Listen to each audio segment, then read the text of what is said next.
since we only have 5 minutes, I wanted to hop right into it. We learned just today that as a result of our communication during the abortion debate, and we spoke of the handmaiden's tale, that the Anderson County has decided that they're going to be pulling The Handmaid's Tale, which is a 40-year-old book, from its shelves. And this is something that simply should not be tolerated. And it is interesting that we are here discussing now critical race theory type bills when here we are now we're having something pulled from the shelves just because of our discussion. And girls, did y'all know we were that powerful?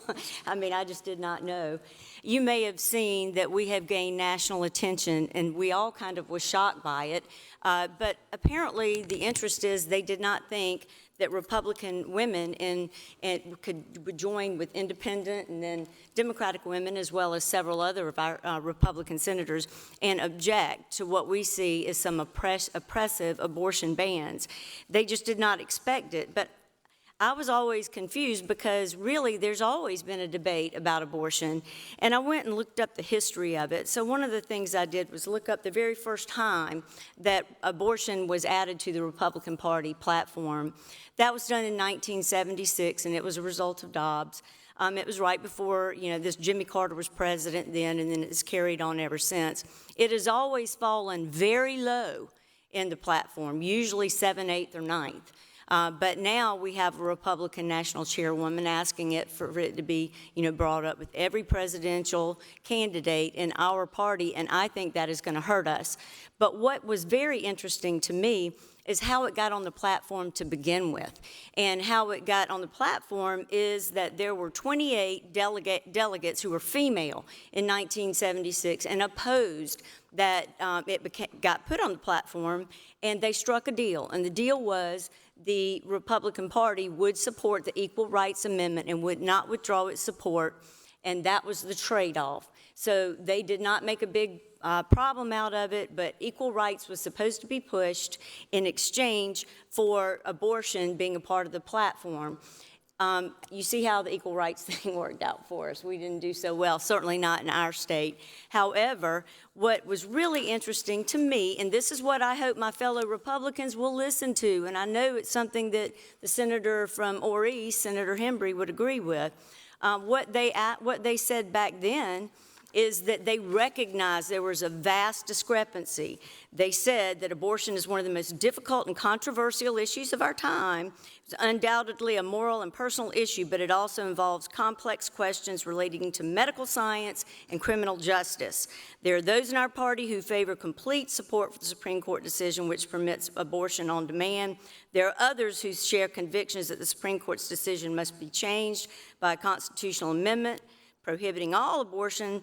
Others have yet to take a position, or they have assumed a stance somewhere in between the polar positions.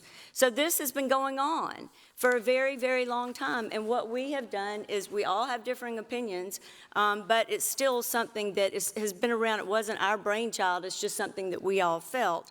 But here's the beautiful part. What the party ultimately recommended is that there be a referendum on the issue of abortion. Our own party, National Party, in 1976 recommended a referendum on abortion. I hope maybe we can pop back to 1976, take one of those fast cars back to the future, or however that goes. Yeah. She remembers. She was having a baby at that time. But the point being that now here we are as a result of our words, somehow or another, we have extremists who are trying to take away a book. I read it for the first time right after law school. It's been around forever. What are you going to do? Stop Netflix? I mean, that same book is the genesis for a very popular series that's now going into its 6th and final season. We cannot, the more you tell our kids they can't read something, they are going to get it. That's just like me. We all do that. When somebody tells us we can't do something, what do we want to do? We want to go do it. I submit that we're going down the wrong path with respect to abortion. I think we're going down the wrong path with respect to trying to censor things. And we just all wanted to make that point and say, let's do exactly what Governor Beasley said. Let's try to find some common ground in the middle. I would like to do that. I think we should. We have become contentious, but I looked at that man.